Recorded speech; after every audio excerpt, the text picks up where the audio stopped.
दिवाली का समय पास आ रहा था और सभी मोहल्ले वाले अपने अपने घरों की सजावट कर रहे थे। पायल गली में झाड़ू लगा रही थी। तभी उसकी पड़ोसन सुशीला उससे बोलती है, अरे ध्यान से पायल भाभी, झाड़ू जरा धीरे लगाइए ना, सारी धूल मेरे दरवाजे पर आ रही है। अच्छा, मैं तो घर के बाहर झाड़ू लगा रही हूँ और तुझे इतनी ही दिक्कत है तो खुद ही साफ कर लेना। तभी उसका पति रमेश बोलता है, अरे भाभी, वो मिट्टी आकर दरवाजे पर बैठ जाती है ना, इसीलिए बोल रही है। तुम मर्द लोग तो सिर्फ बहाना बनाने जानते हो। एक तो वैसे ही दिवाली की सफाई करके मेरी हालत खराब हो चुकी है और आओ खुद ही सफाई कर लो ना, अगर इतना ही पसंद आ रहा है तो। इसी तरह उनके बीच लड़ाई का टॉपिक शुरू हो जाता है। तो वहीं दूसरी सुधा अपने पति राजीव से बोलती है, राजीव, ओ राजीव, उठो, सुबह के 5 बज गए हैं। मैंने तुम्हें रात को ही बोला था ना कि 5 बजे उठ जाना। हाँ सुधा, अभी 5 ही तो बजे हैं, इतनी जल्दी अभी से क्यों उठा रही हो? सोने दो ना थोड़ी देर। राजीव, मैंने तुम्हें बोला था कि बालकनी और छत दोनों की धुलाई करनी है। टंकी का पानी आ गया है, अभी फ्रेश तेज पानी होगा, तुम पाइप लगाकर बालकनी और छत धो लो ना। सुधा, अभी थोड़ी देर बाद धो दूंगा ना, पानी 10 बजे तक आता है। राजीव, मुझे और भी सारे काम पड़े हैं, कपड़े धोने हैं। मैं सोच रही थी कि तुम धुलाई कर लोगे तो मैं एक तरफ वॉशिंग मशीन लगाकर कपड़े धो दूंगी। ये दोनों काम निपटाकर उसके बाद हम बाकी की दिवाली की सफाई शुरू कर लेंगे। दिवाली की सफाई? सुधा, तुम अब अच्छे से सारी छुट्टियां दिवाली की सफाई में निकलवा दोगी।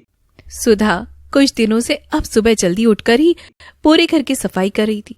उसे बस यही था कि दिवाली पर घर का कोई भी कोना गंदा न रह जाए। इसके लिए वो राजीव को भी पूरी तरह से काम पर लगा चुकी थी। राजीव, पंखे का वो कोना है ना, वहां भी साफ कर लो, वहां भी बहुत ज्यादा काला हो रखा है। कर तो दिया सुधा, इतना साफ कर दिया कि कोई अपना मुंह देख ले इसमें। अब नीचे आ जाऊं? हाँ आ जाओ, अब मैं रसोई साफ करने के काम में लगी हुई हूँ। एक काम करो, अब नाश्ता तुम ना एक काम करो, बाजार से ले आओ। बच्चों की छुट्टी भी है और बच्चे भी उठने वाले होंगे, उठते ही नाश्ता मांगेंगे और देखो ना पूरी रसोई फैली हुई है। सुधा, कल रात भी बच्चों ने बाजार का खाना खाया है। तुमने कहा कि कमरों की अलमारियां समेट रही हूं, आज तुम रसोई में लग रही हो। आज तुम फिर कह रही हो कि नाश्ता बाजार से ले आऊं। तो और क्या करूं जी, दिवाली की सफाई है, जरूरी है। और 1-2 दिन खाना अगर बाहर से आ भी गया तो क्या ही हो जाएगा। वैसे भी हम कौन सा रोज रोज बाहर का खाना खाते हैं। हर समय तो मैं रसोई में ही लगी रहती हूँ। जाओ अब जाकर ना तुम जल्दी से नाश्ता ले आओ, तब तक मैं रसोई भी साफ कर देती हूँ। राजीव बाजार से नाश्ता लेने के लिए चला जाता है और सुधा रसोई की सफाई में लग जाती है। मम्मी, मौसी का फोन आ रहा है। हेलो, हाँ बोल शीला, क्या हुआ? क्या हुआ जीजी, बहुत जल्दी में बात कर रही हो? अरे हाँ शीला, दिवाली की सफाई कर रही हूँ, रसोई में थी, थोड़ी देर में फोन करूँ तुझे? सुधा काम में लगी रहती है। राजीव बाजार से नाश्ता लेकर आया था। वो लोग नाश्ता कर लेते हैं। सुधा ने अभी तक नाश्ता नहीं किया था। तभी उसकी कामवाली का फोन आ जाता है। अरे कांता, तू कहाँ गई रे? कितनी देर से तेरा इंतजार कर रही हूँ। बर्तन पड़े हैं और बाकी काम भी करवाने हैं मुझे तुझसे, तू आई क्यों नहीं? और मैंने तुझे बोला था ना कांता कि सुबह जल्दी 7 बजे आ जाना, अभी 11 बज रहे हैं। क्या कहा? आज तू काम पर नहीं आएगी? ये तो बहुत गलत बात है कांता। दिवाली की सफाई के बीच में तू गायब हो जाती है।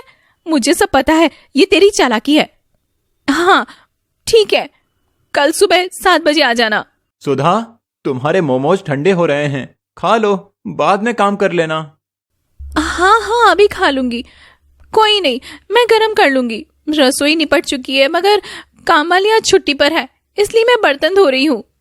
2-3 दिन तक सुधा दिवाली की सफाई में ही लगी रही।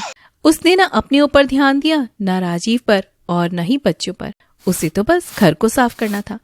इस बीच सोनू और मोनू क्या खा रहे थे, क्या नहीं खा रहे थे, इस पर उसने कोई ध्यान नहीं दिया।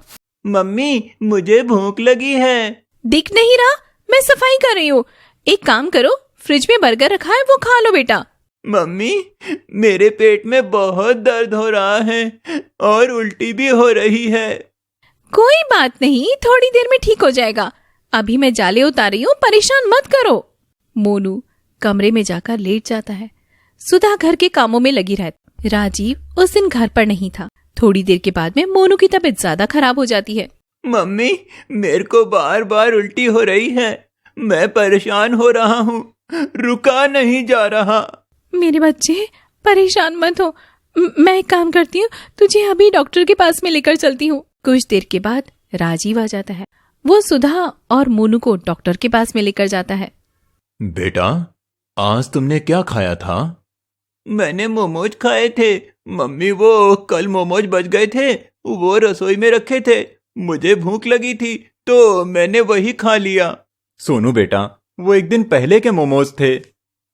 कोई बात नहीं, शायद इसी वजह से बच्चे का पेट खराब हुआ है। पेट में इन्फेक्शन है, घबराने की कोई बात नहीं है। मैं दवाइयां दे देता हूं, उससे ये ठीक हो जाएगा। डॉक्टर की बात सुनकर सुधा अब समझ चुकी थी कि सारी गलती उसकी है। गलती मेरी ही है। मैंने दिवाली की सफाई के चक्कर में बच्चों के खाने पीने का ध्यान नहीं दिया। इसी वजह से मोनू के पेट में इन्फेक्शन हो गया है। अब से मैं ऐसा नहीं करूंगी। अब मैंने सीख लिया है, सेहत पहले है और काम बाद में।